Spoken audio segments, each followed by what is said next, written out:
السلام علیکم ساتھیوں، بہت سے لوگ کہتے ہیں کہ نبی کریم صلی اللہ علیہ وآلہ وسلم نے اپنی ساری حیات مبارکہ میں کسی کو بد دعا نہیں فرمائی۔ تو یہ ذرا غور کیجئے گا۔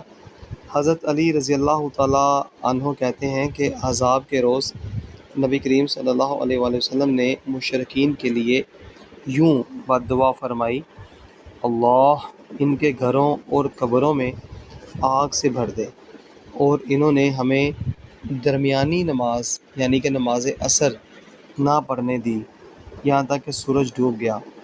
اسے بخاری نے روایت کیا ہے۔